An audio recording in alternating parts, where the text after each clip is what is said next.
Hello and welcome back to the channel HardReset.Info, and today I will show you how to download TikTok if you deleted it.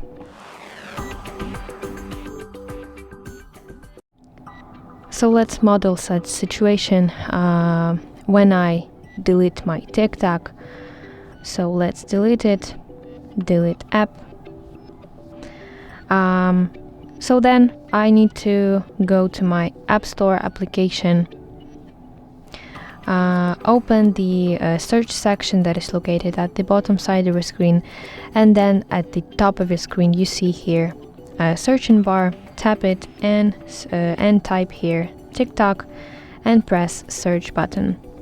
Here from the list you need to find TikTok and eventually press the download button to start downloading TikTok.